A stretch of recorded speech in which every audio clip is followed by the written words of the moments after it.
Ladies and gentlemen, thank you for listening. Thank you for downloading. And thank you for subscribing to the latest edition of the 12 Kyle podcast.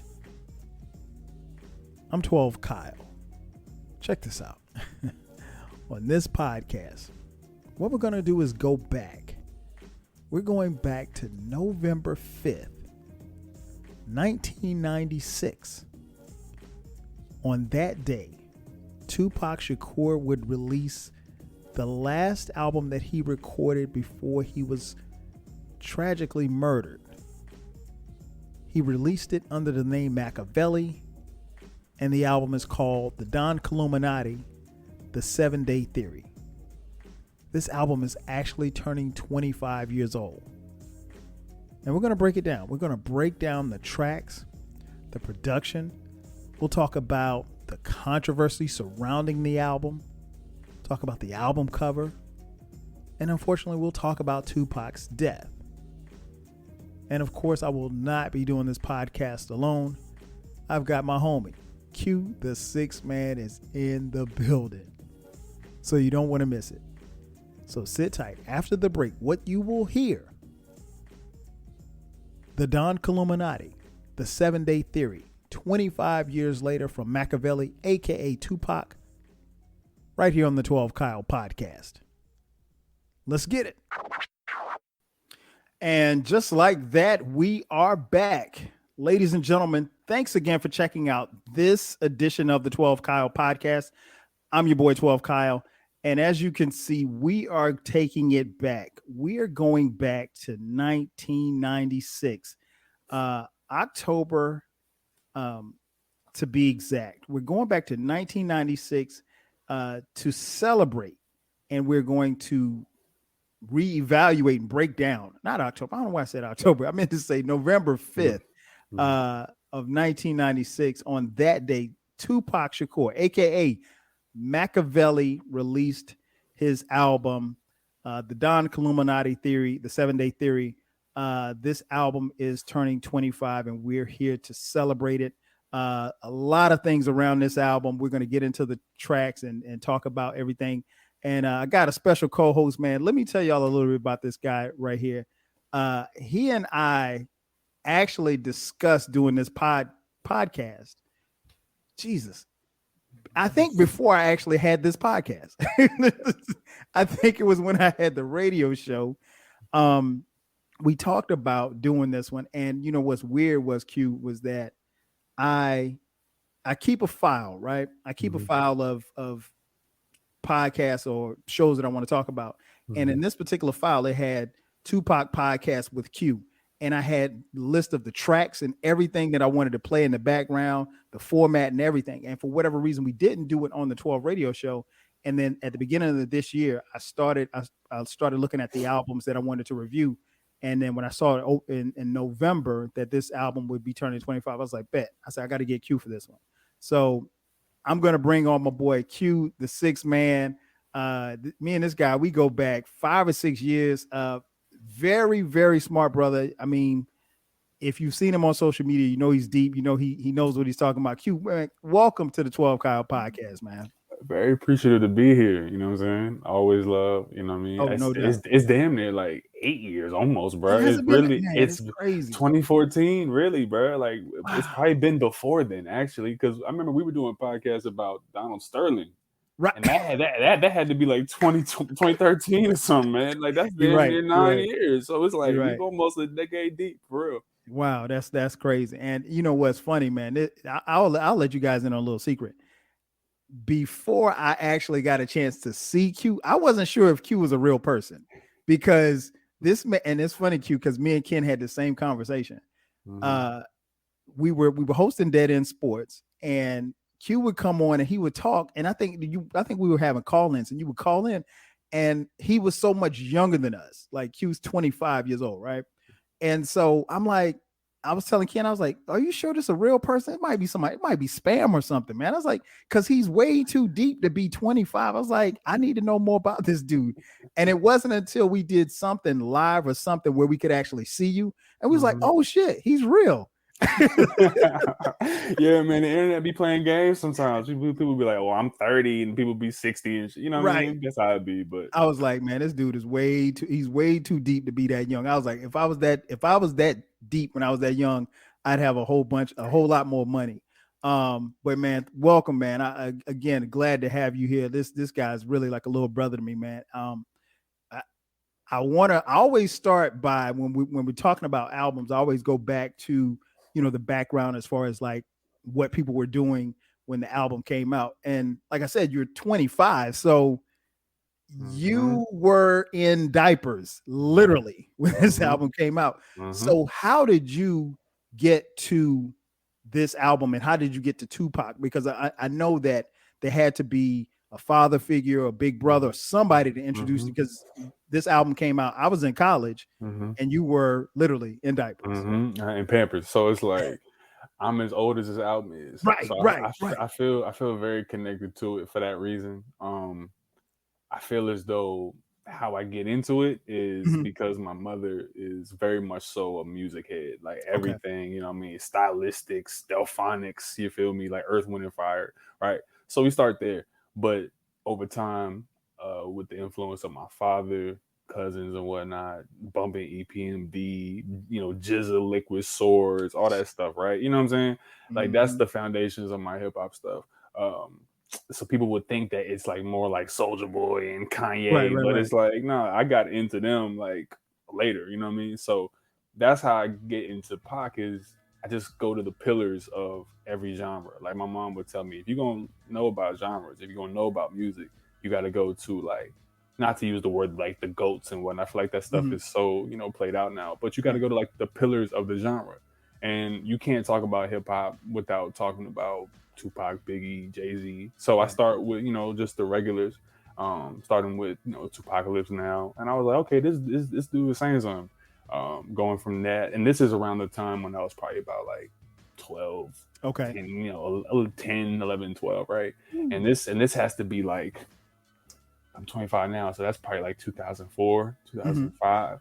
So it's like from this point, I delved deeper into it. I actually started backwards. I actually started with Tupacalypse, and then I went to like "Are You Still Down," the posthumous Okay. album and whatnot. And I was like, all right, I like this "Do for Love" single. You know what I mean? Blah Right, blah right.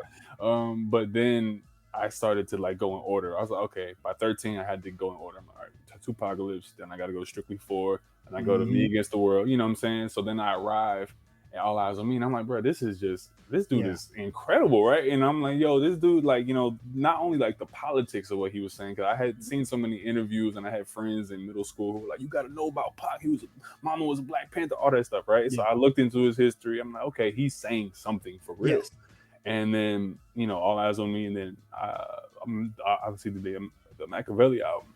And I arrived there and I've been playing it ever since. I just think it's like I think it's just we'll get deeper into my thoughts, but I've been Right, playing right, it right. ever since. Yeah, man. That is a great story, because a lot of times people think that like we all arrive to music in the same way, and we don't. And I think it's really dope when cats like have people in your family, like you said, your mom, your dad, who introduced that music to you, because it it was a great era. There's nothing against this era of music, but I think you'll see as we talk more about this album and Tupac specifically.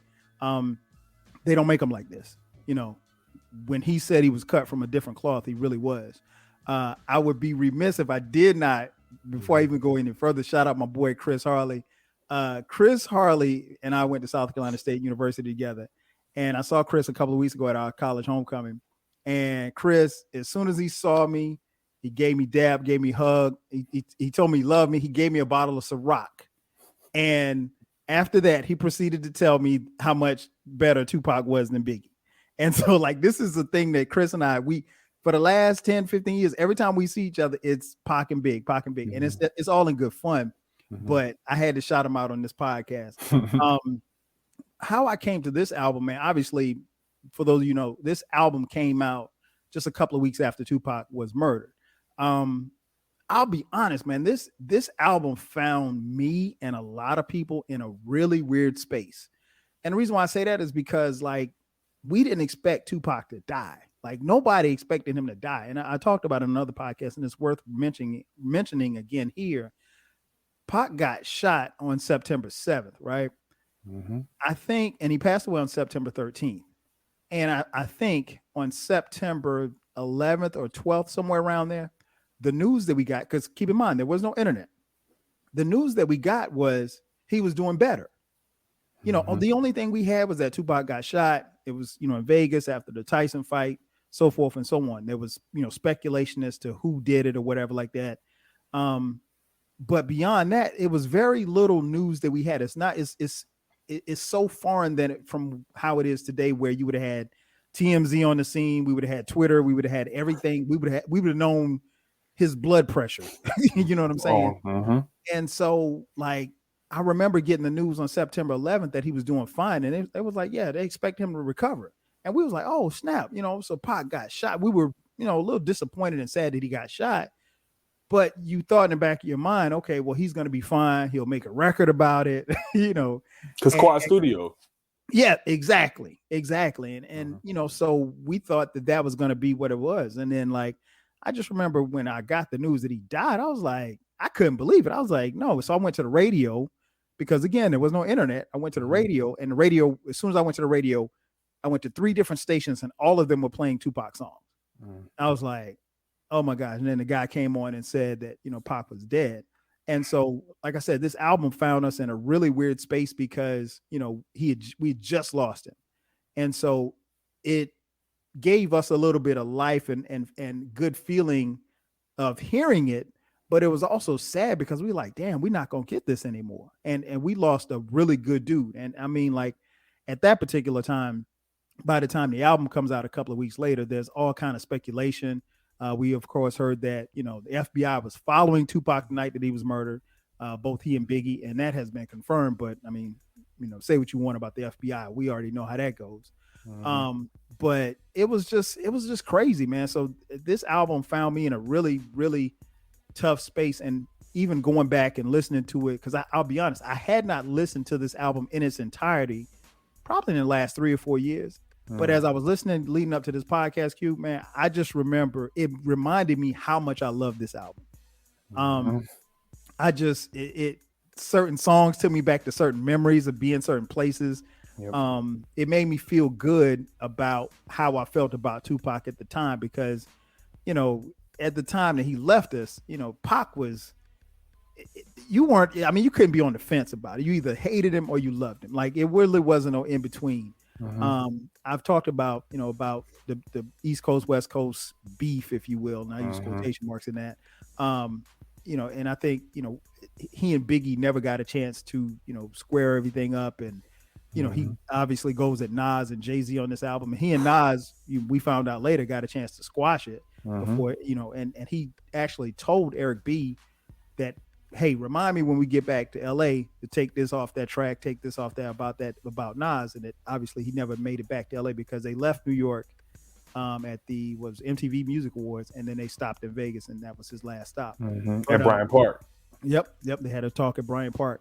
And so yeah, that's where this album found me in 1996. Again, like I said, in a different space, but I was happy. I was sad that he was gone, but I was also happy to hear his music because you mentioned the Are You Down For Me album, which was the first posthumous release. I think that's the last Tupac album that I bought. That's the last one.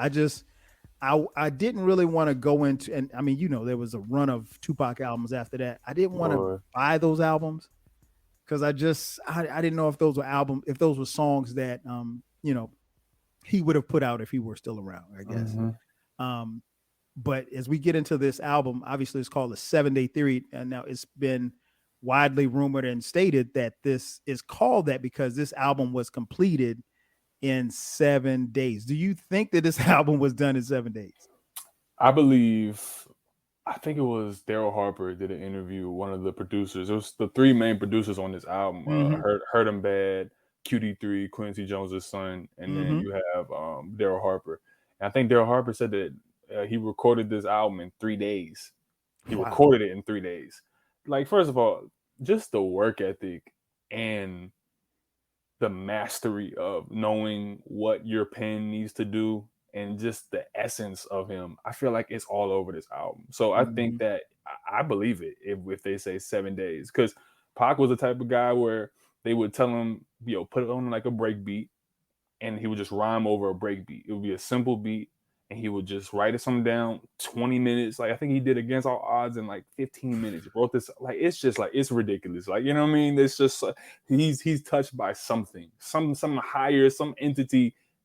Like, to me, this album is a conjuring of so many ancestral, like, just understandings, because there's so much code on this album that we're gonna It get is. into. It It's is. so much coded stuff on this album that people don't really get. So much black tradition that his mother's put into him on this album that people don't really grasp. And that is the reason why I do believe it was probably done in 7 days. Because when you have all these lessons that he wanted to give us on this body of work, I think it just spills out of you naturally, you know?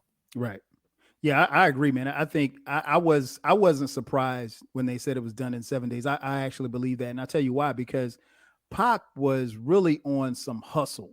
Like when he got out of jail, it's well known that Suge got him out of jail or whatever like that. And he owed Suge and he owed Death Row, in his words, his life. And so, but he had an album. He had some albums that he was due for that particular label. So, and they said Pac would it would be nothing for him to do 3-4 songs in a day. He was recording like crazy. Mm-hmm. And I think that's why we were able to get so much music even after he left us. Mm-hmm. But his work ethic, I think the time and everything that he put into his rhymes, I could definitely see him knocking out this album in 7 days. I found it interesting that he went, and this was a big controversy at that particular time, how he went from being Tupac to Machiavelli as far as his moniker on this album and the history behind Machiavelli. What was, I guess, what did you take from that, or what was explained to you about his name transition from Tupac to Machiavelli and the significance behind it? Because of course, there's some conspiracy theories that Yeah. he faked his own death and Yeah. he's hiding in Cuba and all this Yeah. stuff like that. Lord, and as much as I wish that's true, there's actually an interview with one of Tupac's childhood friends Mhm. from Baltimore, and Okay. and obviously you got to take certain things with a grain of salt. Everybody want to say that they knew Tupac, right? Right. But there are pictures, there's multiple photos and videos of this person riding with him to Marin City when he moves, and in Baltimore when he was dead broke with a Feeney, living in a one room walk up, and I think it was East Baltimore. Oh So wow. I think that this man told us a story about how, being at the performing arts school, he was like, yo, this Machiavelli dude is dope. You know what I mean? And this is Pac around like what, 12, 13 years old. Right.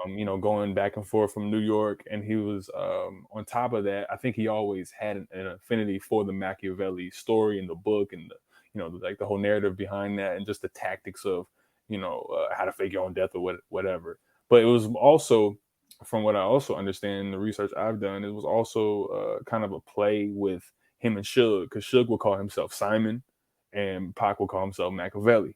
And if you listen to All Eyes on Me, like Hearts of Men, he was like, I'm Mr. Machiavelli. Like, Mhm. shit, that's what they Mhm. tell me. You know what I'm saying? So Mhm.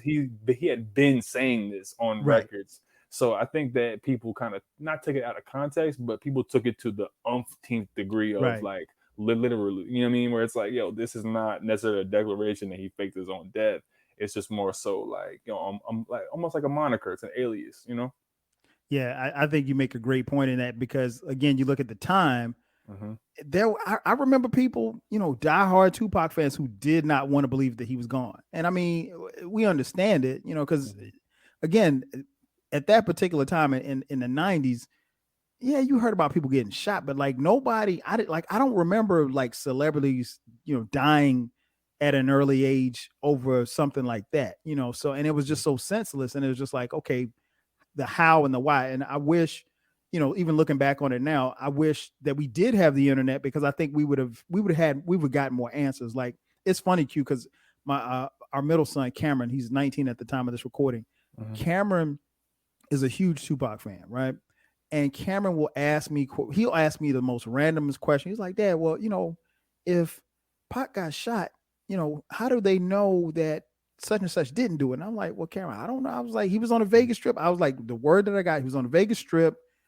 It was a, bumper to bumper traffic. So, and nobody saw nothing. I was like, now we know somebody saw something. Come on.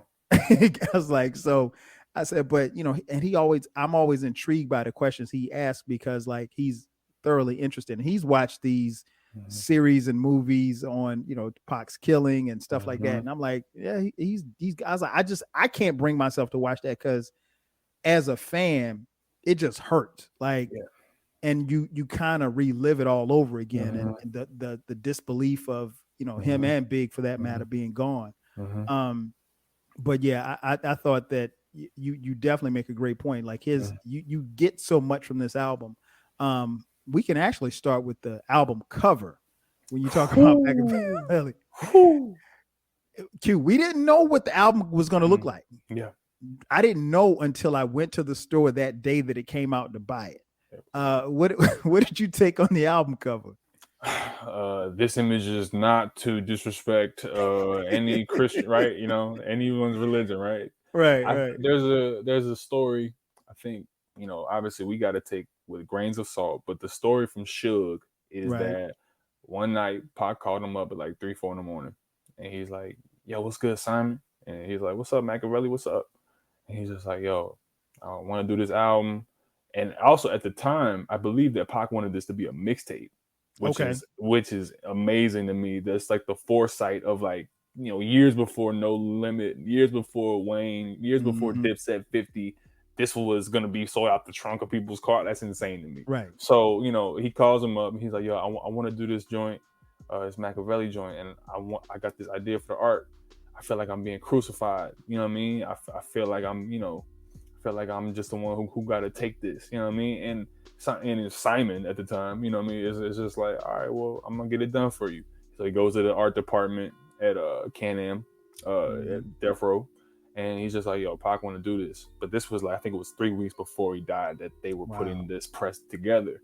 So it's just like, a lot of people do believe in energy. A lot of people do believe in like self-fulfilling prophecies and whatnot. But I do think that there is some credence to the fact that Tupac understood that not only his politic, but who he was representing for with his lyrics, it gave him a short amount of time. There's a book that I'm not gonna get too in depth when I'm speaking about the album, but there's a book called The FBI War on Tupac Shakur by a researcher named John Potash. Okay. And this book, in full detail, court documents. Obviously, there's some speculation within the book, but the court documents, the label documents that are put forth in this that are verifiable from his family members, people like Watani Taihimba, who was his manager during the Tupacalypse time. You have people like Chokwe Lumumba, who was his lawyer during the 94 sexual assault case that they gave him severance for and ended up trying Haitian Jack for the rape instead of Tupac. You remember they put him in jail for groping her butt, right? Yep. So when people try to throw dirt on his name, I think people need to look into this book because there's such a narrative and a deliberate defamation of who Tupac was. Because like you say, Kyle, when we look at the album cover, it's very easy to look at it and be like, "Oh, he full of himself. He thinking this and that." But it's just like, but when you look at his Death Row contract, they said you have a 3-album deal to get out of this deal. All Eyes on Me is a double disc. Yep. There you go. And Machiavelli's the 3rd album. That's it. And then he dies before the 3rd album comes out. I'm not saying anybody believe what you want to believe, but please read this book by John Potash. There is a narrative we are getting, and Kyle, let me know if I'm wrong here, but my dad, he tells me he was like, "Yo, he was bigger than Fresh Prince for like 8 months." Yeah. How does that happen? At the time that he died, he was literally the biggest star in rap. I mean, like, and it wasn't even close. Like, even somebody like Biggie was right there with him, but there was no star that was shining as bright as Pac. And here's the thing that's interesting is, and I know we'll get to it, but in the album he disses Jay-Z. Jay-Z's album just came out, so nobody knew nothing about Reasonable Doubt. I wish I talked about it on another podcast. I wish I had time to talk about Reasonable Doubt. For as great it is as it is, it was not something that was hot on the streets like the first 6 months to a year that it was out. Like the people who had it loved it. I had it, but it wasn't like Jay-Z was some household name. You know, he came at Nas. Nas was huge. Nas was, you know, a hip hop god at that particular time. You know, but I mean, Pac, his level of celebrity and stardom was through the roof. I mean, he had done movies. He was on another level, and I think really he was just really scratching the surface. And you know what's interesting, Q, is that like it wasn't until probably about, I don't know, man, maybe about 10 years ago, I was having this conversation with somebody, and it dawned on me how old he was when he died. Like I knew how old he was, but like he wasn't that much older than me, but he seemed so much older and so much wiser. He had been through so much stuff. And he was somebody that, you know, people won't say it, but he was somebody we looked up to. And we got a lot of game and a lot of wisdom. And Tupac was a lot of different things, man. I mean, he would be riding on fools on one song, and the next song he, you know, talking about women, and the next song he's bigging them up, you know. But that's just who Pac was. You know, he was a complex person, but who he was at the core, I think we knew through his music. And I don't think that, you know, a lot of people got a chance to really, if you really listen to his music, I think you can get a chance to see that. But if you get beyond the bandana and all the flash and flame, all the stuff like that, you can see who Tupac was. But yeah, you make a great point, man. I'm definitely going to check that out, because it's so much stuff that is verifiable if you're just dealing with the facts and stuff that happened, even the night that he was murdered and what was going on or what was surrounding him. I don't know, man. I still, and that's the thing I think that's frustrating when you think about Pac and Big in that aspect. It's so many unanswered questions. Even, I mean, 25 years later, still unanswered questions. But yeah, this album, when I saw the album cover, man, I was blown away. It's just like, you know, it's an amazing cover in retrospect because of just the energy that the album holds, and you're just like, damn, they really did crucify this man. If you do believe a certain thing, or even if you don't, you can believe that he was crucified prior to. I just want to state my biases and state my opinion plainly for the people. When I read that book, it confirmed a lot of what I already thought. Okay. And what I think about Tupac's death is, I don't think it's a death or a murder. I think it's an assassination. And I think I use that word clearly because if you think about every living example of respectable Black manhood, I know where you're going. it's been extinguished at every point. It's been removed. It's been degraded. It's been defamed. Oh, don't be like him. Or, oh, we can't allow this. Malcolm X, Martin Luther King, Medgar Evers. We can go on and on and on. Matulu Shakur. It doesn't matter.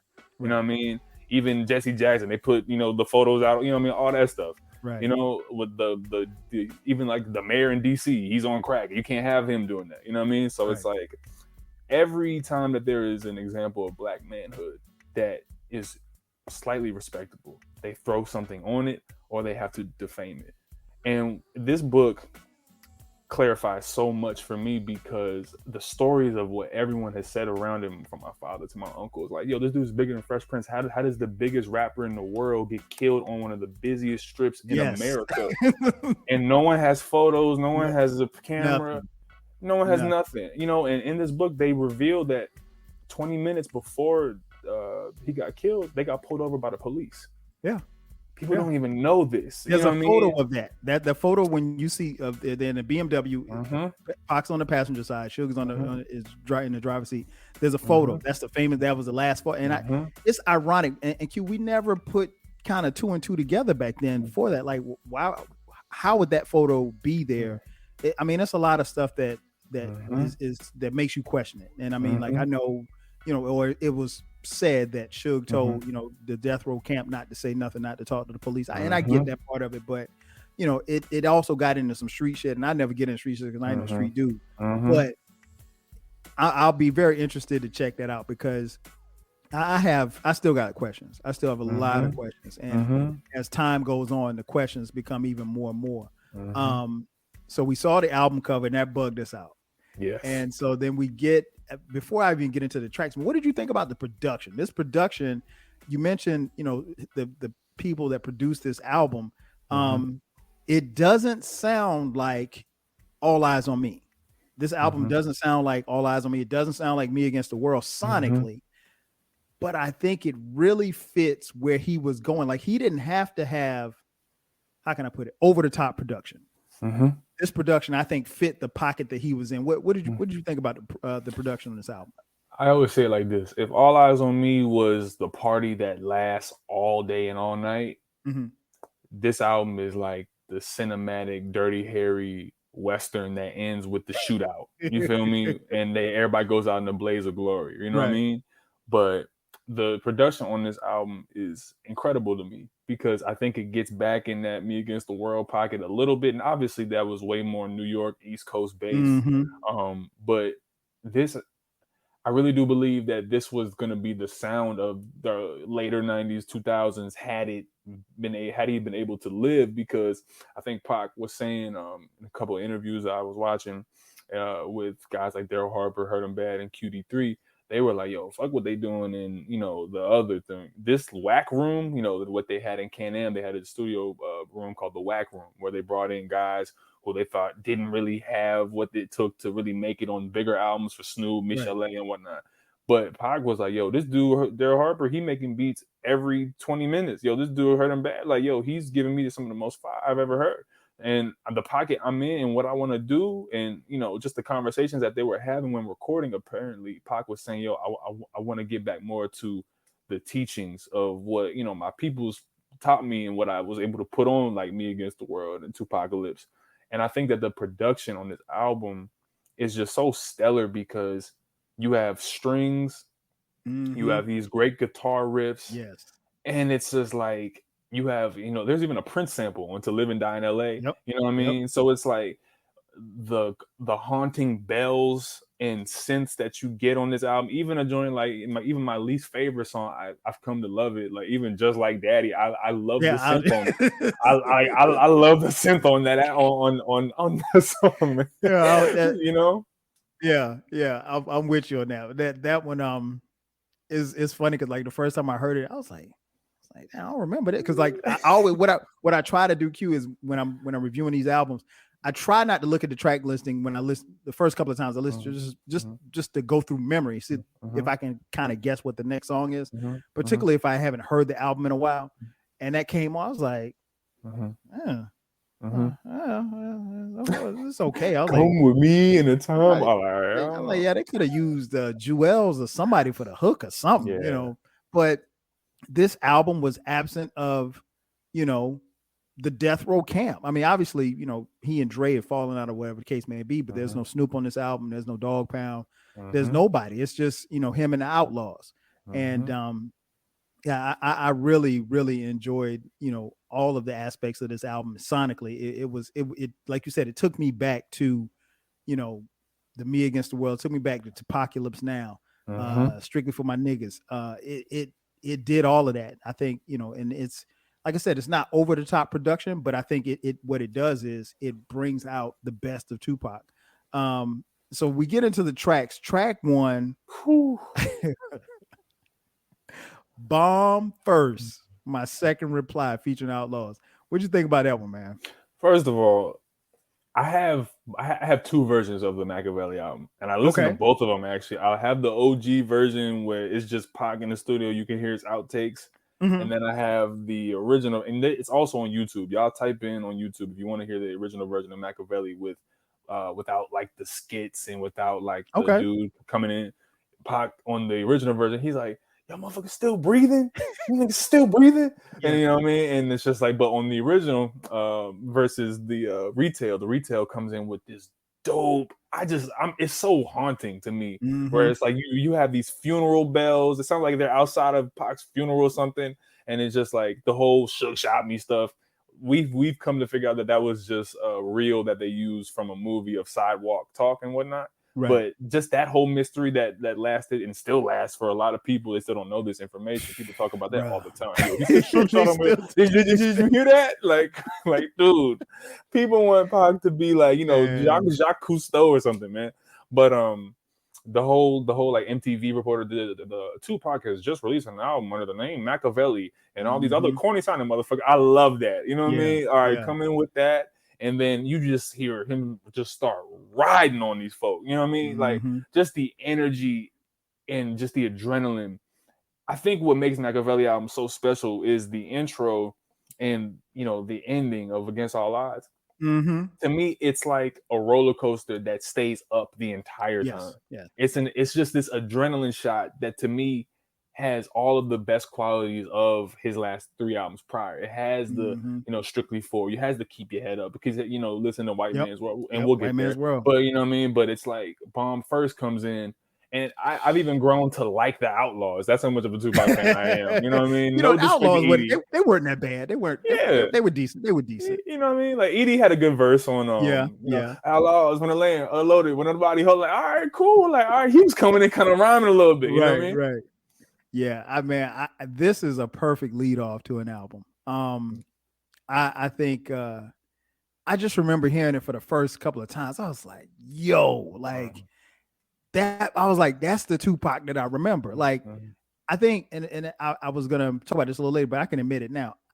Personally, I realized after going back to this, I'm not saying that it's better, but I like this album more than I liked All Eyes on Me. Now, my favorite album is Me Against the World from Tupac. Of course.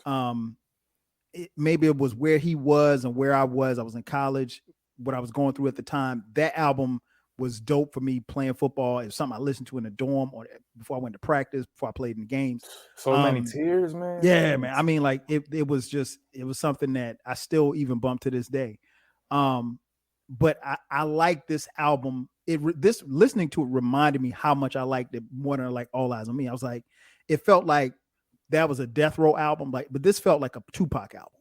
It just and the difference, between the Death Row and and it's not to say that one is better than the other. It felt like Tupac.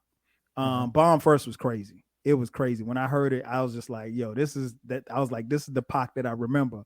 Then obviously we get to track 2, Hail Mary. Listen, man. All right, Kyle. It's just like, Kyle. First of all, before we get there, where do you fall on the great debate of greatest opening rap lines? It was all a dream. I ain't no killer, but don't push me. I ain't no killer, but don't push me. That's what like that because shit. Like that's that shit. It was all a dream. Was okay. Admission. As much as I love Biggie and as much as I love Ready to Die, that album, Juicy. I've heard it enough. I'll just put it like that. Even like when I play it now, I mean, if it's on, I'll listen to it, but it's not something, because we heard Juicy every single day. It was on Black radio, it was on white radio, it was on MTV, it was on BET. So I just, it's okay. It's not, and again, it's no knock, but that, to answer your question, no. Pac has been better. I think it's the greatest opening rap line ever, man. Because when you understand what he was going through, Pac was getting death threats from the feds. He was getting death threats.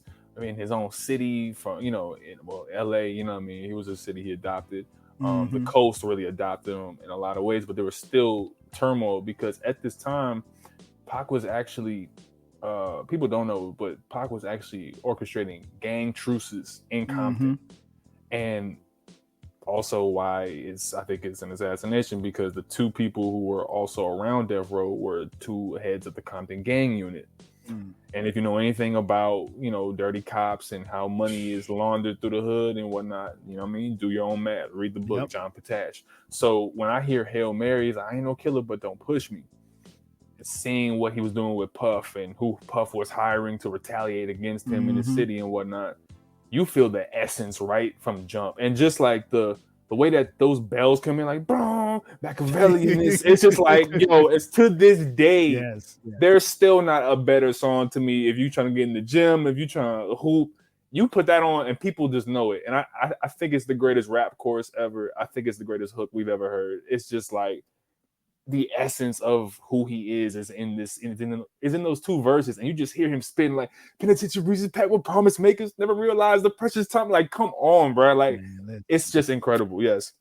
That when I tell you that got all the play in 1996. Conversely, it wasn't a song that I ever got tired of hearing. It was that was just Pac, man. He was he was so many things. And I think this song really, even though it was a chart topper, it was something, but there's a message in it. And I Uh-huh. think that's where I think people kind of got lost a little bit, because not only is the song jamming, but there's a message here. And Uh-huh. like you said, he was going through a lot. I mean, like some people, Pac's haters will say, some of that stuff was self-imposed, but at the same time, he was dealing with a lot. He was coming off a criminal case, and Death Row was going through their things, and he was going through his quote unquote Uh-huh. beef or whatever the case may be. He Uh-huh. had enemies. Don't Uh-huh. get it twisted. Now he had a lot of people riding with him. He had a lot of people on both coasts, Uh-huh. supporting him and his music and his movement. But he had his detractors, and he had people that didn't want to see him shine. So Uh-huh. Hail Mary was just again a great follow up to Bomb First, but it's one of the, and I hate using the word classic, but it's one of the most popular songs, hip hop songs, period. Uh-huh. And it's to me it's aged well. Uh-huh. Um then we get to track 3, Toss It Up, featuring Aaron Hall, Uh-huh. Danny Boy, Casey and JoJo of Uh-huh. Jodeci. Man, what did you think about Toss It Up?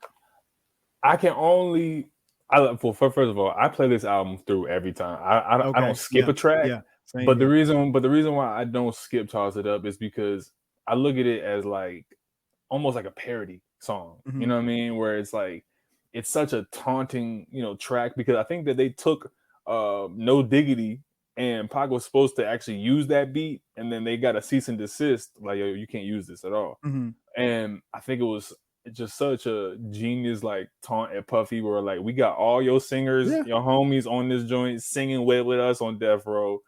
And funny thing about that video, Pac gave Lisa Ray her first start. You know yeah, what I yeah, yeah. mean? On Mm, she was Brenda's Got a Baby, right? yeah, I think no, I think Lisa Ray was actually in the Toss It Up video. That was Okay. that was his last video he shot before he went to Vegas. Wow. I thought she was in Brenda's Got a, maybe it was somebody else I Hmm. thought was in Brenda's Hmm. Got a Baby. But Hmm. wow, that's crazy. Hmm. That is And crazy.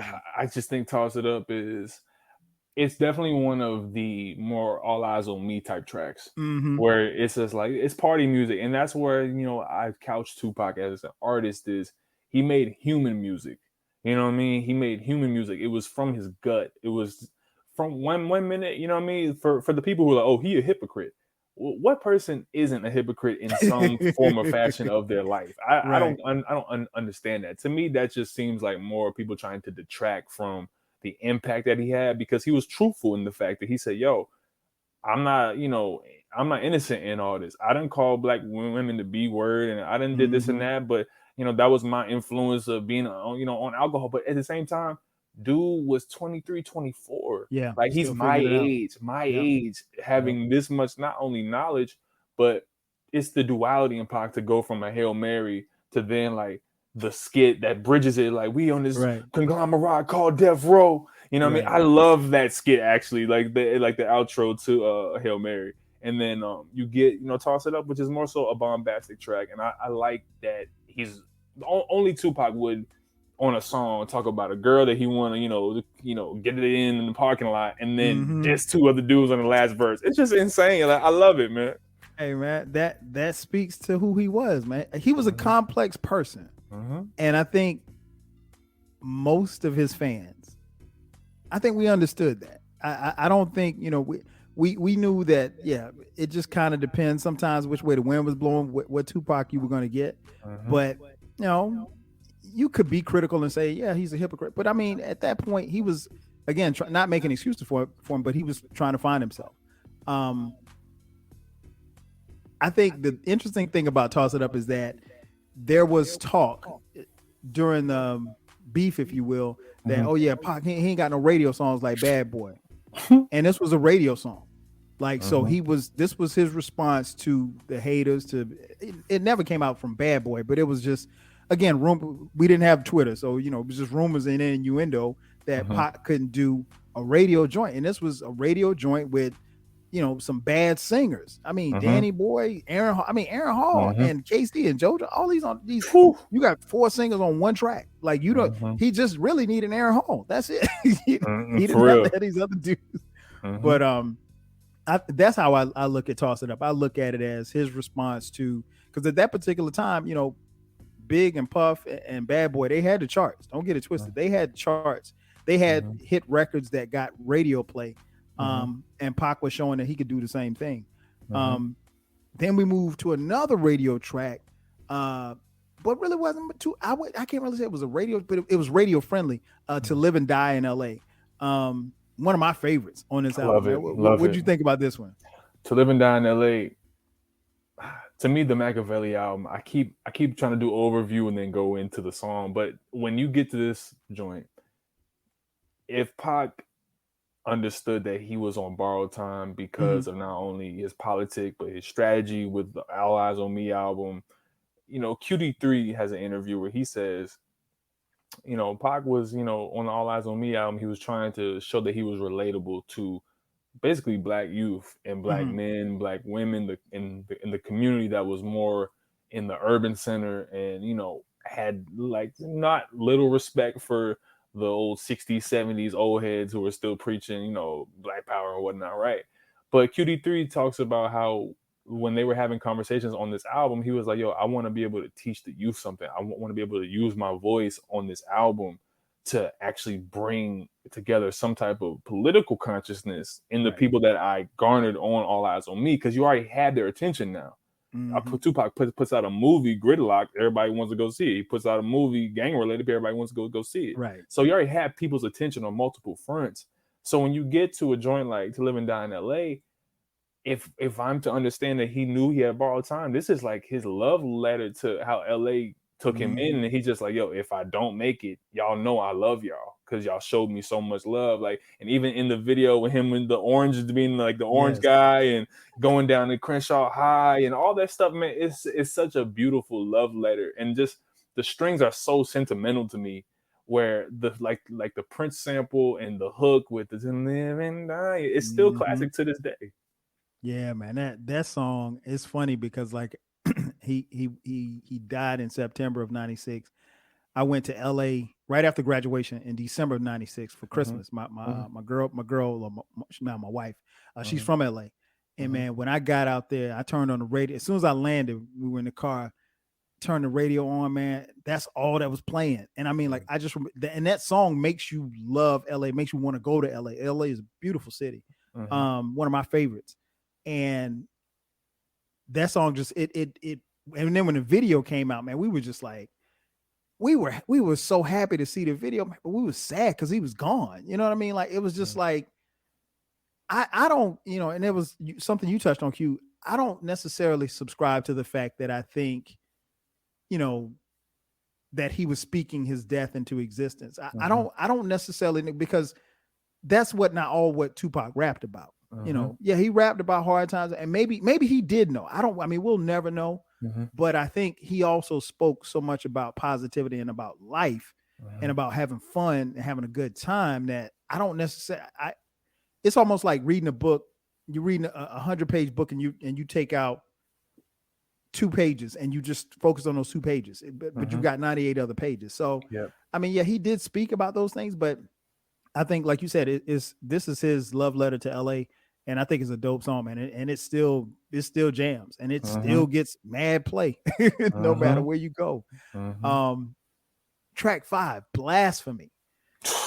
This was one cue, man. It came on, and God has a plan. I just started rapping it, and I without even looking, I forgot Yeah. the name was Blasphemy, and I was like, this is my shit. I just remember Yeah. riding on campus, man, listening, bumping this joint. Man, what you think Mhm. about Blasphemy? God has a plan. Like, you know what I mean? Like that intro, we could actually say Machiavelli could be like there's horrorcore elements to this album. Mm-hmm. Mm-hmm. Like Hail Mary and Blasphemy, those would be considered if they were produced by the RZA, everybody would say, oh, those are grave they think it's tracks. You know what I mean? Like, yo, you know what I'm saying? So it's like, Yeah. Yeah. and also quick note on Hail Mary. Tupac's godfather, Geronimo Pratt, who's a Black Geronimo Pratt. Panther, Mm-hmm. he has an interview where he says Tupac came to visit him in San Quentin. And he Mm. told him, and Pac was like, yo, tell me about the Black Panther, how y'all patrol the police in Oakland and blah, blah, in LA and whatnot, right? And he told him, well, we had this policy where if you were on patrol and you had a firearm with you, you had to be prepared to use it. And the policy was called ride or die. Wow. So when people really listen to this album, please understand there's so much. I think I call them Pantherisms, but Uh-huh. there's so many little Pantherisms in this album. Like, do you want to ride or die? Like that. Like, and it's funny because Geronimo, when he heard it, he was like, I just smiled because I know that he's talking to me in this in Wow. this verse. So when I hear blasphemy, I got advice from my father. All he told me was this, nigga, get off your ass if you plan to be rich. Oh my goodness. But that skit leading into just some of the greatest verses, like I think his metaphors for I think it's a metaphor for the rap game personally. Mm-hmm. Because bridging Hail Mary with Blasphemy, I think that they are sibling songs Mm-hmm. where he's like, follow me. You know what I mean? I think that he's trying to lead rap to a different way. And at this time, he's recording an album with East Coast, Midwest, and West Coast rappers Yep. called One Nation. So you even hear that on Against Our Lives, like One Thug, One Nation. You know what I mean? Mm-hmm. I really do believe that Blasphemy is a metaphor for what he's trying to do in rap, where he's like, we need to get all of this, gang banging and killing. He even says this in the interview, all this gang banging and killing and quote unquote running trains on black women. We need to get all this shit out of hip hop. We need to get all this shit out of our communities, and we need to bring that together and bring a new type of unity. And Blasphemy to me, when he's talking about I'm coming for the Pharaoh's kids, bruh, analogies for Puff. You know what I mean? Man, Come on listen. now. And blasphemy, double meaning, blasphemy as in the biblical sense, or Mm-hmm. blast for me, Mm-hmm. like it's, man, listen, this, and this is what I talk about a lot of times on this podcast, where when music is really good, and you don't even have to talk about whether or not it's classic or not, but when music is really good, you're able to get something from it each time that you listen to it. Maybe something, maybe one day it might be a snare, the next day it might be a verse that you never really paid attention to. Oh man, okay, I know what he's talking about. Because sometimes we consume this music much like you did, probably when you were a lot younger. So some of the references and stuff might have gone over your head. Maybe some of the historical aspects might have flown over your head, and then as you get older you realize what it is that they're talking about. Mm-hmm. And I think this, Pac was definitely headed in a different direction, and this song right here was one of those other songs that really gave me that feel of Tupacalypse Now, because that was the first time I heard him. I want to say Tupacalypse Now, I was a freshman in college, I think. I was either a freshman or I was a senior in high school, one of the two, but blew me away, because that didn't sound like the dude on, same song with Humpty Hump and them. So so yeah, that was a dope track. Then you get into track 6, Life of an Outlaw, featuring the Outlaws. What you got on this one, man? This is the magnum opus of the album. Yes. Those strings, like it's like an Italian opera, where you just hear like it's just some dirty, hairy Western Clint Eastwood. Yeah. Like, I explained the game, niggas ain't listening, stuck in positions. Like, bruh, this Blasphemy, Hail Mary, all of these songs for me, it makes me upset when people say Tupac isn't a lyricist, because I think that we might have different definitions of what a lyricist is, but if we're just going by a general definition of what it means to be a lyricist, it means you're able to convey ideas using different devices, whether it be metaphor, simile, and sometimes you can say things plainly that was not always, apparent to the naked eye or apparent to people. And that's what, to me, makes Tupac a lyricist. Now, is he, Pharoah Monch? No, come on now. No, but he's no threat to Rakim. Yeah, like he's not Jay Electronica. Like, you know what I mean? He don't gotta be that. But to me, he doesn't have to be that to qualify as a lyricist. When you have songs like Blasphemy and Life of an Outlaw, where he's like, Code 3, attack formation, pull out your pistol, keep an eye out for them devils because they itching to get you. Like, bruh. Lessons. Listen, bro. Like, he's not just talking some this is cool. He is talking about the police. Like, he is talking about them people. So it's like, man, this song is the glue to this album for me. And even the Outlaws all got off on this song. I'm like, yo, even Napoleon like went crazy on this last verse. I was like, all right, but the production. Bro, the hook, man, like Napoleon's verse, where he's like, "Yo, would you kill for me?" Like, bro, it just gives such a like his battery's fully charged on this song. You know what I mean? Yeah, I'm with you, man. I'm one of the few people, man. I bought the Thug Life album, so I was familiar with Outlaws. Those dudes. Now on some of the songs they were hit or miss, but I think that they delivered. On this album, they delivered for him. They didn't oversimplify anything. They didn't try to be anything that they weren't. Um, and they held their own. When rhyming with Tupac. Mhm. But I agree with you. I think this particular song puts it all together, and you're right. I've often said like, no, he's not a lyricist, because I think when I get into the debate about people Mhm. about him being a lyricist, people want to bring up, the radio songs. He's not Mhm. lyrical on the radio songs. Mhm. On these songs like this right here, yeah, Mhm. he's got, I mean, it's again, it's lessons. Mhm. It's things that he's talking about that are still relevant to this day, 25 years later. Mhm. And nah, man, I love this joint. I love this joint. Um, and then we get into track 7 we mentioned a little earlier, just like Daddy featuring Outlaws.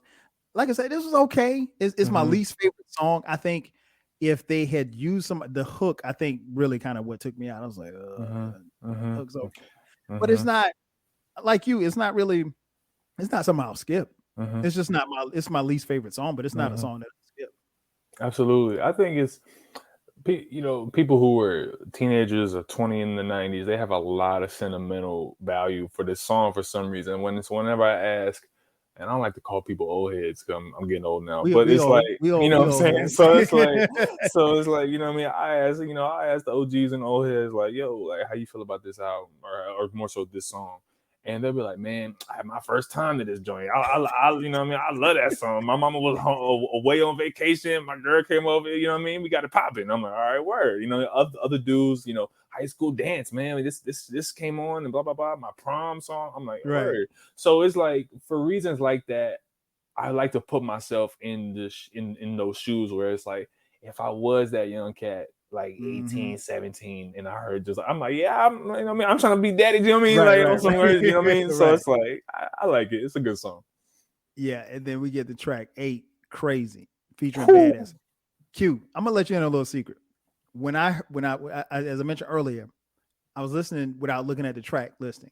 When Mhm, this song came on, all you heard was mhm. "Yo," because I hadn't heard it in so long. I was like, This was my shit. This might be this might be my this might be my favorite. And I can't really tell you why. Mhm, mhm, This might be my favorite track on the album. I mhm, love this song. I used to play it all the time, man. mhm, This mhm, is my joint. I mhm, mean, man, I can't even. I don't know why, but I kept coming back to this song. I don't. mhm, I even to this day, I don't really know why, but this song probably, if it's not my favorite track on the album, it got played the most. mhm, Because I think, yeah, by that time I was buying CD, so I had this actual CD. If I had the tape, maybe I might not have played it mhm, as much because you had to actually rewind it. But yeah, mhm. man, this is my. What'd you think about Crazy? This is my joint right here. I love it. Mul- It's an amazing song, multiple levels. First of all, to corroborate exactly why I believe, and not believe, but we can verify that Tupac was orchestrating gang truces on this very song. He says, "I see Bloods and Crips running up the hill, looking for a better way." Like, you know what I'm saying? My brothers and sisters, it's time to build. Cause even thug niggas pray. Like, Mm. he's letting y'all know what I've been doing and what they might kill me for. And I think that it's incredible that we get that. Number two, we have the quietest feature verse from Badass I've ever heard. Like, this is the most, like, the Ying Yang twins would be blush from this, but Badass had a good verse. I think the hook is incredible, and just the Mhm. guitar riff and the time goes by, Mhm. puffing on Mhm. live. Mhm. Does the production give you Outcast? It gives I, you I that always live heard Big instrumentation. Boy. It gives you the live instrumentation feel of Outkast. Mm-hmm, And that was different because, from what I know, or at least from mm-hmm, what I can remember, I don't remember Pac ever, working with live instruments or anything mm-hmm, like that on it mm-hmm, in songs. mm-hmm, Um, but yeah, it's man, mm-hmm, this when I heard mm-hmm, it, man, a couple of weeks ago, like I said, listening to it, and again, because I hadn't listened to this album in its entirety, I'll put it mm-hmm, on shuffle, and I'll hear a song or two here or there. But I Mm-hmm. literally had not heard the song in like 3 years. Mm-hmm. I Mm-hmm. was just like, yo, that's my shit. Like, Mm-hmm. man, whoo, Mm-hmm. good memories, man. Good Yeah. memories. I mean, to close on your Outkast point, I believe Pac was supposed to have them on the One Nation album because Wow. what people don't know is Pac was going to go to Atlanta with Mm-hmm.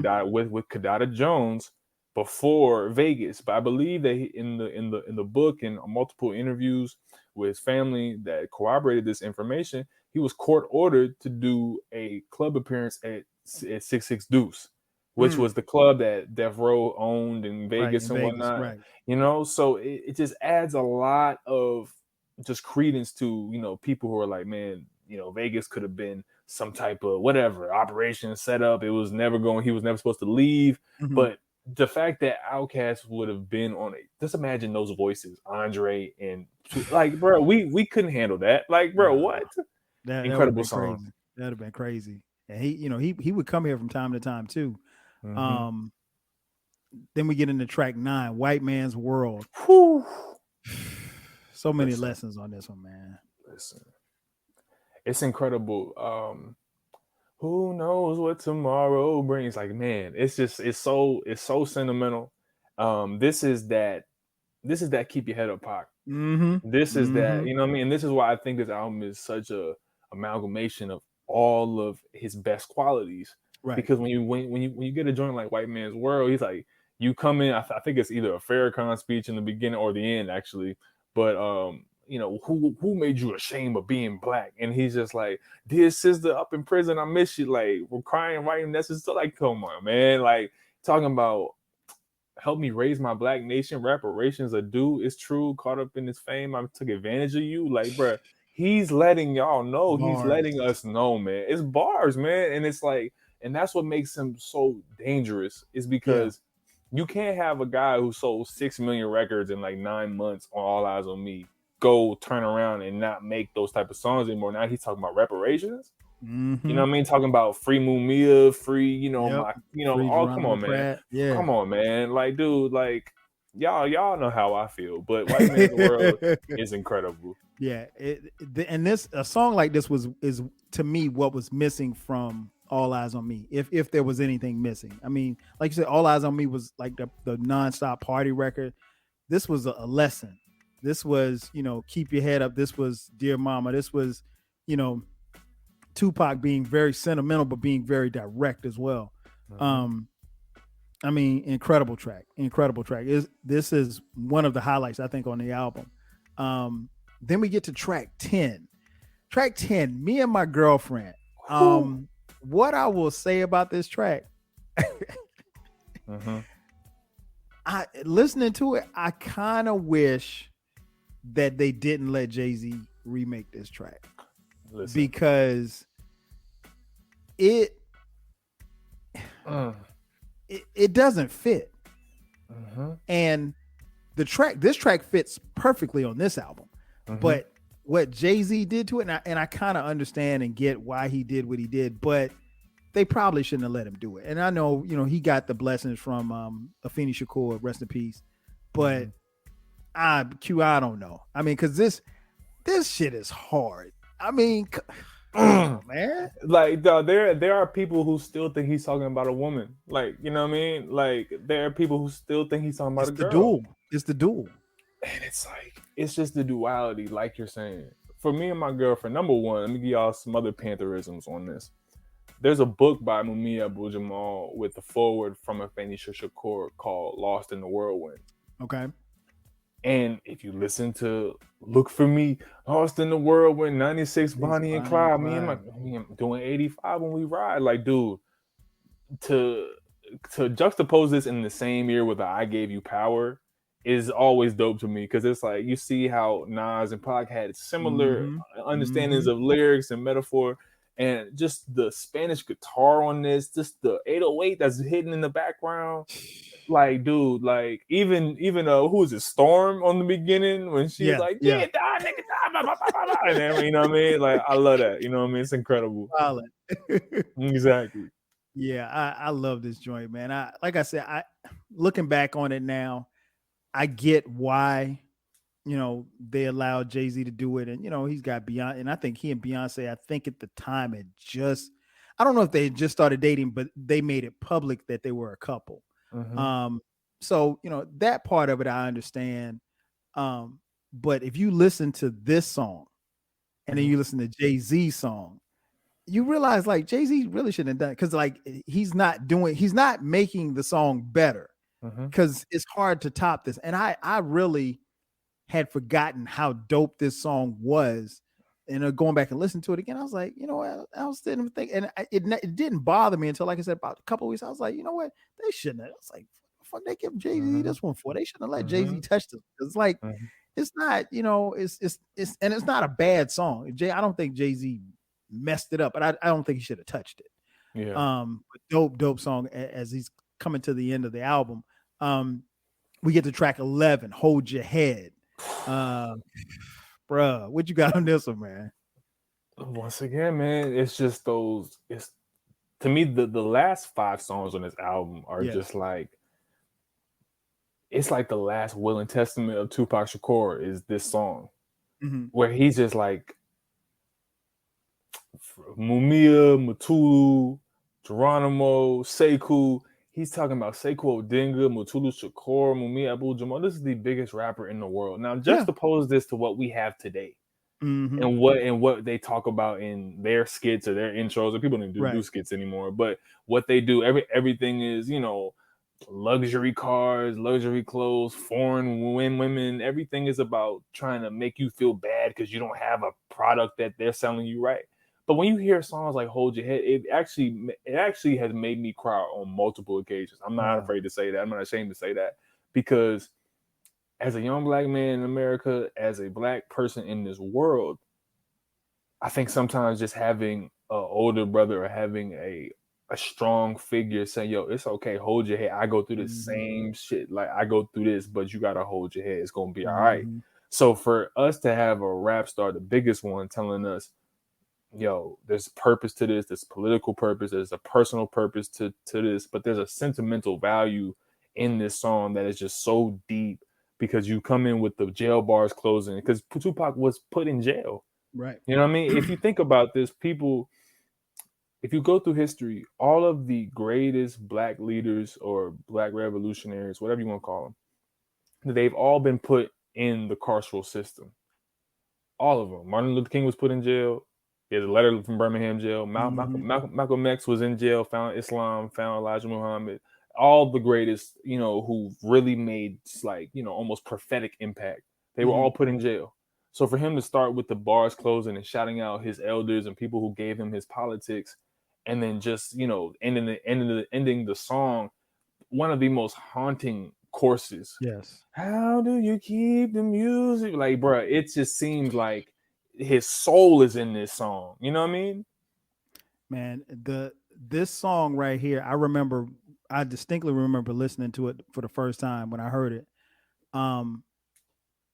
It made me sad because I was like, at that particular time, I was like, I got it. I see where he was trying to go. And because at that point it hit me, it registered with me like, no, this ain't all eyes on me. Like this is something different. And there's so many lessons and jewels in this. And now he's gone and we can't get this anymore. And the reality is that rap was it took me back to when we were learning stuff, when rap gave you lessons, basically, when they taught you about history, taught you about your people, when you're shouting out, Free Mumia, it makes me as a 22-year-old kid at the time, I think, go and find out more about Mumia because I didn't know, you know what I'm saying? And I'm on a black college campus. I heard the name before, but I didn't know, but it made me want to go and find out more. Wherein, if it was 2021, I could, get on the internet or whatever the case may be. But I think that just hearing those kind of the lessons and things that he was preaching in that particular song, I felt better after hearing it. But like I remember the first time I heard, man, I was sad. I was like, damn, this was where he was going. Like he was trying to take us there, and this is where he was headed. Because again, there was a sense of direction at this particular time in that album that we didn't see a direction in All Eyes on Me. Mm-hmm. He had direction on Strictly. He had direction on Apocalypse. He had direction on Me Against the World. Mm-hmm. All Eyes on Me was what it was. It was a double Mm-hmm. album. It was a party album. It was a lot of different things. It was a jamming album, Mm-hmm. but it wasn't what this is right here. And I'm like, we're coming to the end of the album, and I'm like, it just hit me like, yo, this is where he was going, and I Mm-hmm. felt sad because we weren't going to get any more of this. And the reality was, Q, after hearing that song, I took a look at the landscape of what hip hop was, and it wasn't nobody else going to be doing that. Nobody. I mean, But because rap was it was money come involved, basically. yep, So corporations. hip hop And was corporate at that point. this is why I believe Tupac Shakur, he transcends people's GOAT conversation to me personally, Okay. because there's so many accounts from his family members. You can look up YouTube, you can go in the book. There was strategy, like I was saying, with All Eyes on Me. There was strategy. It wasn't just, a young kid who was trying to put on, a fake image. He Mhm. was actually putting on a persona that he knew was going to attract that demographic, like I say. So you're 100% correct in the fact that he was saying, all right, now that I've catalyzed this audience who's like, oh, we love everything you do. All right, if you Right. love everything I do y'all know who Mami Abu Jamal is? Because Right. this is real. You know what I mean? On Hold Your Head, he's like, currency means nothing if we still ain't free. We still ain't So, free, and bruh, we come still on, ain't free. man. Come on, man. Like, we can't even get NBA players to sit out for 2 man, games. man, Q, I had a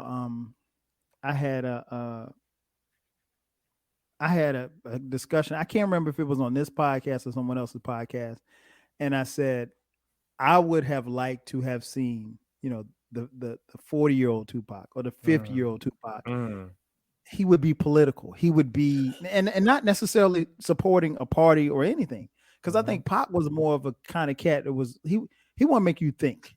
Don't mhm, necessarily follow the crowd. You ain't necessarily got to follow me. mhm, Think about what it is that I'm telling you, because what I'm speaking, I want you to grasp and take hold of. And mhm, we don't have that, not in that manner. There's, you know, mhm. it takes me back to the skit that well, not the skit, but the piece that Kendrick put on to Pimp a Butterfly, when he Yeah. said, "You ain't got no loudmouth 30-year-olds walking around." Come And on, that's man. true. I was like, wow, man, this is crazy. And it's Um, just it's so deep, Kyle, because it is. it's just so deep to me because people don't understand. Even if you know who Sanyika Shakur is, Sanyika wrote a great book, Monster Cody. If you know the Mhm. book Monster, he wrote another book talking about the adventures of an LA gangbanger, and Mm. he was actually an 8 Trey gangster crip in Okay. Los Angeles, and he was a part of an organization that Mutulu Shakur founded. I think it was the New African People's Organization, and while in jail, he got politicized reading Mutulu Shakur, and he reached out to Pac, and Pac started writing him. People also don't know that Tupac actually wrote letters and had correspondence with Huey Yes. Newton while he was in jail. People Yes. don't know this. Know that. So he's getting lessons, and he's talking to Mutulu, he's talking to Sanyika, and Sanyika and him actually have a conversation on YouTube. It's actually a recorded phone call that you can Wow. listen to. It's like 38 minutes long. And Tupac says, I have plans where I want to get a bunch of rappers. We gonna start kids leagues. We gonna put the fathers back in coaching positions. We're gonna, find a way to get a van, and we're gonna go around to the drug dealers, and we're gonna be like, look, homie, I can't tell you this out dealing drugs, but I can pay you to get off the block from this time to this time, and let's just see Mhm. what happens to the neighborhood. There is nobody. Yeah. There is no, and this is in '95, by the way. It's Yeah. like in Yeah. in in December, That's the crazy. conversation. There is nobody who even has the desire to do that type of work in our communities. And I think that Nah. Hold Your Head is just the essence of that type of spirit, man. It really is. And I mean, like, it goes back to when I think about, some of the things that he was talking about, particularly on this album. uh it goes back to something we used to hear all the time coming up, like when people say, man, you ahead of your time. He was literally ahead of his time. Mm-hmm. And people, I know people fantasize and they become larger than life in death, but he was large. He was large long before he passed, and Mm-hmm. he was definitely a star.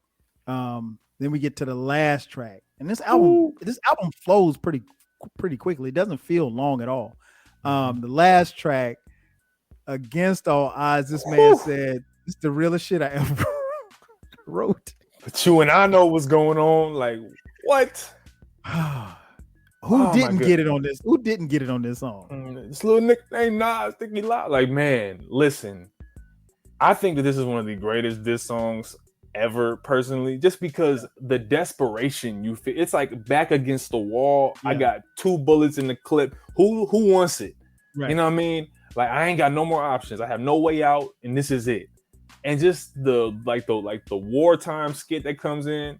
You know what I mean? And even on the OG version, if y'all type it in, by the way, I started to tell y'all about that, but type in on YouTube the Platinum Edition Machiavelli. You can hear the Okay. entire OG album with the outtakes. There's no skits on the album at all on this one. It's all just Tupac's raw emotion. It's so dope. But when he comes in,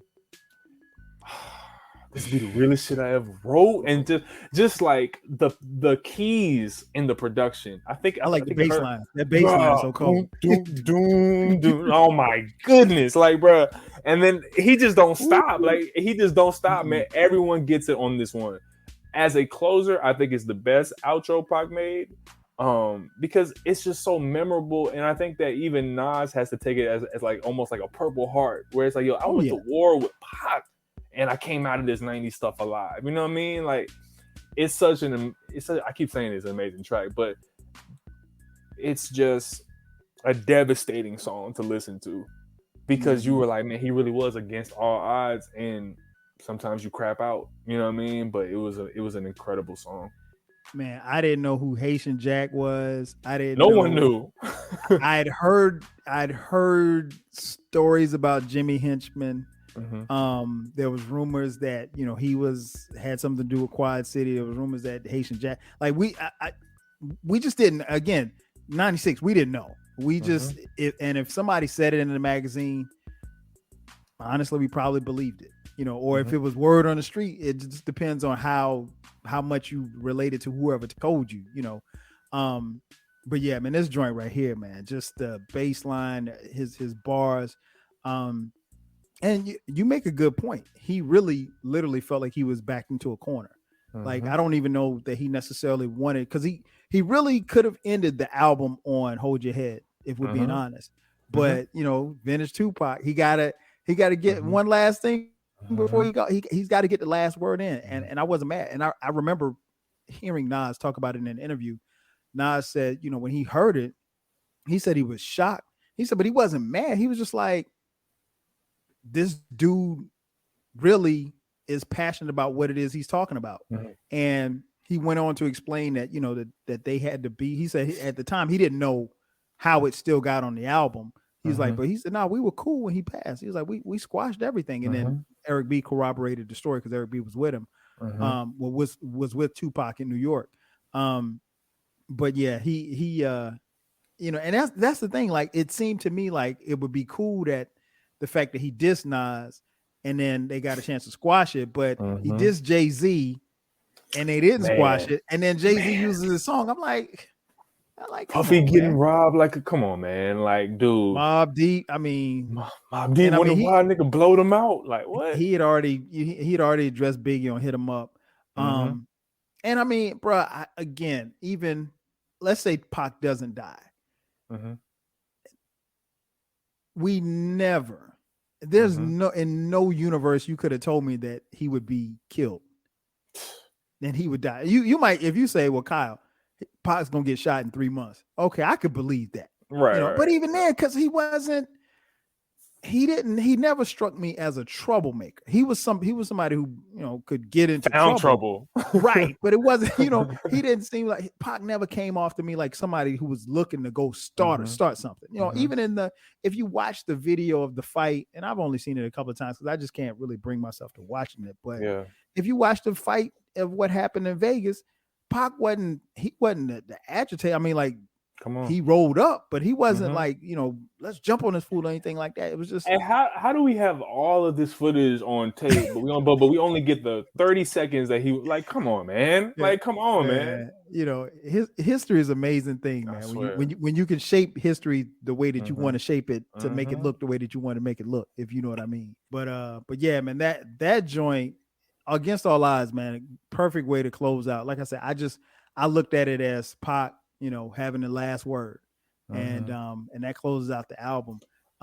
Again, man, looking back on it, it's crazy to think that this album is turning 25 years old, because I just remember it so vividly. Mhm.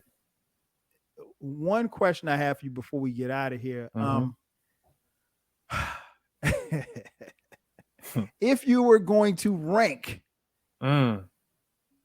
Tupac's albums, the ones that he made when he was alive, including this one, Yeah. how would you rank them? Top 3? Okay. Yeah, give me your top 3. Okay, top 3. This is my favorite Tupac album. Okay. Wow. This is my favorite. Me Against the World second, but it's like a close second. It's like your two babies. You know what I mean? Yeah, yeah. And then All Eyes on Me is like, to me, it's just it's grade A party music, man. Yeah. Like, people don't like the second disc. I love Run the Streets. I don't. I love Run the Streets, Kyle. You said something about that in our group chat. Was a couple weeks, and I started. I was like, no, I'll say that for the podcast. Yeah. I'll put it like this, Q. If, and I've said this and I've maintained this, and I still feel like this, Q. If they made All Eyes on Me one disc, it had the potential of being a top 5 album. It was just that bad. I mean, like, it was but I just think some of those, like the joint with the 7779311 sample, I think it's What's Your Phone Number. I hate that song. Wonder Why You Call You Bitch. I could have done without that. Yeah. It was another. It's like When We Ride is okay. It's okay. Like, I just, if now some of those tracks I'll skip, but in fairness, I say the same thing about Life After Death. Because Pac and Big are constantly compared. I say the same. Like, there's some tracks on Life After Death, but R. Kelly joint. Yeah, he could have kept that. Nasty Boy. It's terrible. What is that? But I think he had to. I get why they did a double album, of course. But yeah, if I had to rank them, man, I'm going Me Against the World, this album, and then probably All Eyes on Me. Yeah, that'd probably be my top 3. Is this? If we're talking about 3 album runs and just careers in hip hop, this got to be top 5 to me, man. Like, if we're talking about just the primal nature of like these albums and just how much they are like epochs in just his and not just like his life, but just the rap history. I think that Me Against the World marks like a transition where he's like, yo, they really out to get me.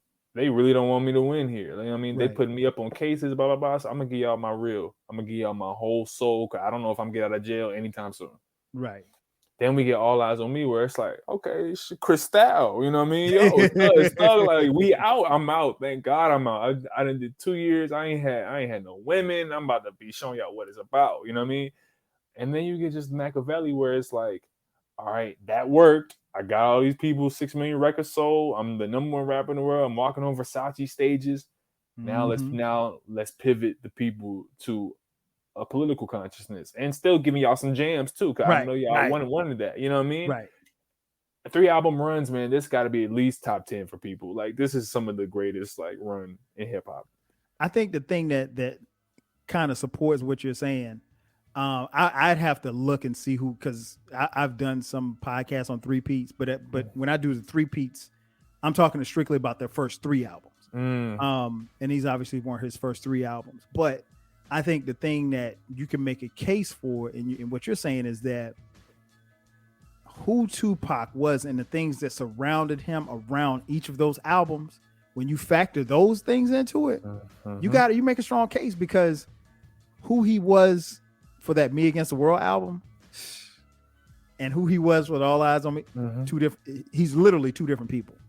He's literally, and then he was somebody else, somebody who is a little bit more mature, a little bit more refined, a little bit more focused as to where he was going and what he wanted his vision to be and his vision for his people on the Machiavelli album.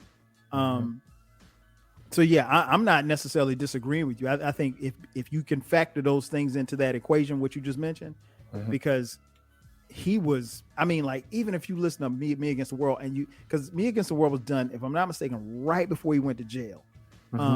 That album, coupled with that Vibe magazine interview that he did where he's on the cover and he's got the glasses on, some of the most deep and retrospective things that Pac has talked about. But for some, not all, but for some, you mentioned earlier, it was an East Coast album, or at least it sounded East Coast. He kind of went back to his roots. But Pac grew up in Baltimore. He lived in New York for a while. He, lived in Oakland. Pac was, let's just be real, Pac was everybody's. He was a global dude, man.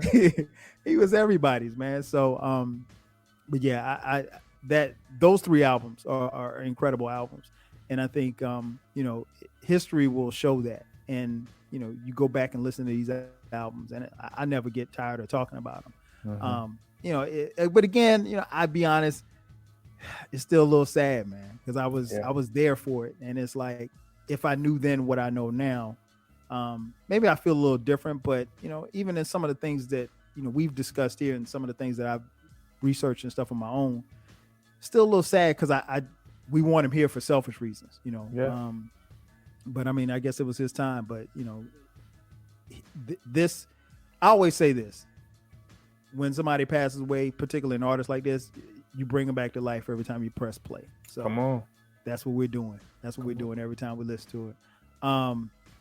Man, before we get out of here, Q, man, tell folks where they can find you, where they can hit you up at. For sure. This, I promise you, my brother, this will not be the last time I have you on the podcast. We waited too long. We definitely got to do this again, man. Whether or not we talk about music, we talk about life, or we talk about whatever. Absolutely. Nah, first of all, you can catch me mostly every Tuesday on Dead End Sports. We do a live show discussing all of the newest sports news in affiliation with Dead End Hip Hop.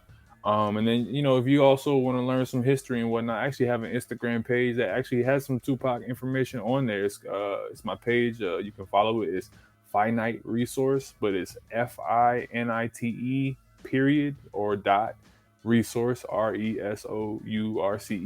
So tap in with me. I'll answer DMs if y'all got questions or whatnot. I do a little research on the side and whatnot. I read a couple books from here and there. So, hopefully people can hear that in the way I speak. But, tap in with me, and it's always going to be love when we tap in, Kyle, No doubt. My man. Hey, well, you guys have been listening. You already know where to find me. The 12 Kyle podcast on all platforms is free. The podcast drops every Thursday at midnight. From time to time this year, we'll be dropping bonus episodes on Sundays at midnight. So make sure that you tune in. Make sure that you subscribe, because that's the way that you'll get to it. And you can follow me on all the socials, 12 Kyle across the board. That's going to do it for me and Q, man.